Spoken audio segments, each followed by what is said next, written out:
Washington mornings on the Mall. 105.9 FM. And AM 630. WMAL. 8:37 on WMAL, where Washington comes to talk. I'm Larry O'Connor alongside Brian Wilson. Morning. Joining us now for our weekly Friday visit. Rounding things out here, as always, is Bret Baier. You know him as anchor of Special Report on Fox News Channel. I know him as my favorite white boy rapper in a viral video that really took off a couple of years ago. You've never seen this, Brian? No. Oh, I will have to give it to you. Bret Baier. Well, he's also, by the way, this headline just came in. The AT&T Pebble Beach National Program welcomes some of the best golfers to compete on 3 of the best courses in Pebble Beach, Monterey, and Bret Baier. Wow. Oh, wait, he's not one of the best golfers or one of the... I may have misread that. No, actually, Bret's a very good golfer. Have you golfed Pebble Beach before? I have, yeah, but this is the first time I've been invited out to the tournament, so I'm a little nervous, actually, because I played golf in college, but it's been a long time, and the election took its toll on my game. So I bet. Playing, out in Pebble Beach, where you've got to hit it over, well, the ocean, and I've got a bit of a draw. Yes, I work for Fox News, and I do hit it left. So we'll see. We'll see how the game holds up. We will. You know that we are going to give you crap one way or the other that week, so we're looking forward to that. Bret Baier, yesterday was quite a spectacle in Capitol Hill in the Senate committee confirmation hearings for Chuck Hagel. I want to play a little bit for you and have you react. By the way, I've just been handed a note that I misspoke and said I supported the president's position on containment. If I said that, it meant to say that obviously his position on containment, we don't have a position on containment. We do have a position on containment, which is we do not favor containment.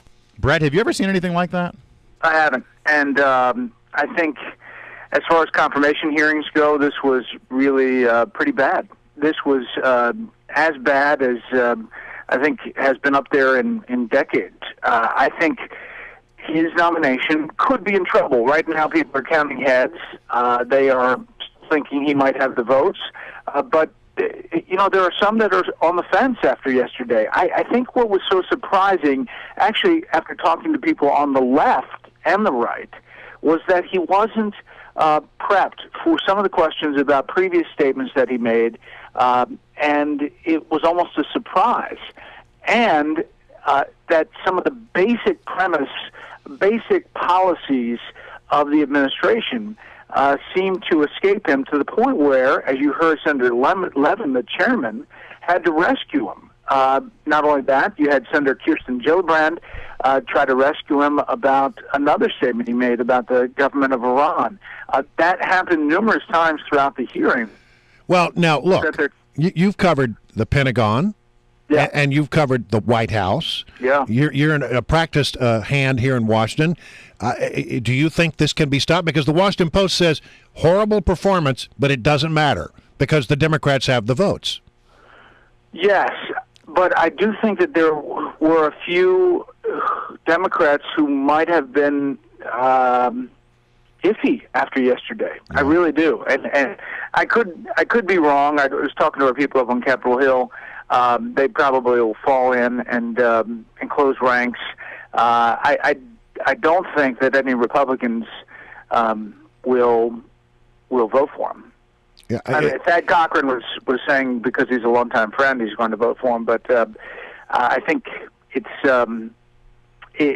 yesterday's performance definitely did not help his cause. Is this one where the filibuster might arise? I mean, a real filibuster? It's possible, but I think that what Lindsey Graham, he had threatened to do that, but Paul Levin, the chairman, gave Lindsey Graham what he wanted, which was a hearing on Benghazi next week in which the Defense Secretary, Leon Panetta, is going to testify. So I think that might have been the thing that was the negotiating ploy to get some of these Republicans to not filibuster. Again, another outgoing cabinet official to testify in Benghazi, but nobody actually who will have any repercussions. Well, who will be around, right? But maybe it'll be more forthcoming, and maybe the questions after at least one round of not fulfilling questions to Hillary Clinton. Maybe they have been practiced now with Secretary Panetta. Rapper, golfer, and anchor special report Bret Baier joins us, and we just got the word that the unemployment numbers have ticked up 1/10 of a percentage point, so it's now 7.9%. And this comes on the heels of the president announcing yesterday that he has now disbanded his Jobs Council. Of course, we didn't know that the Jobs Council was even meeting or doing anything. They weren't doing anything, so what's the difference? But what signal does this send? I mean, this really is kind of a political embarrassment, isn't it, that he's letting his Jobs Council disband and unemployment is going up? I thought jobs were the most important thing to this president. Yeah.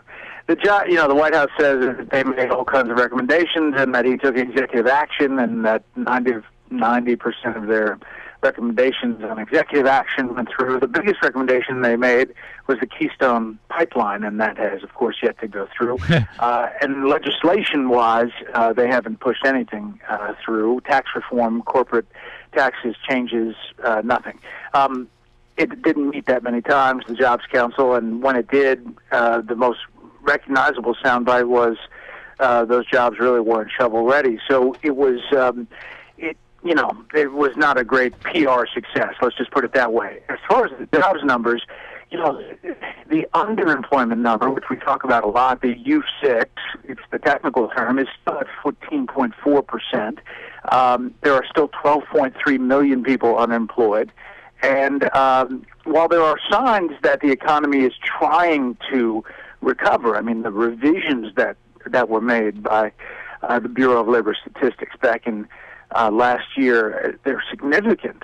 It seemed like the economy was actually been better than we thought it was, just by those numbers, revisions.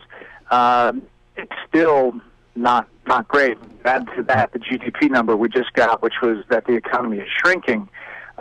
We'll see what the next jobs number holds. All right, Bret. Thank you very much for joining us. We're actually starting to get your phone starting to break up us on a little bit, so we should wrap it up. Although I do want to ask you, you can have the boys gather around the TV for the Super Bowl this Sunday? Definitely.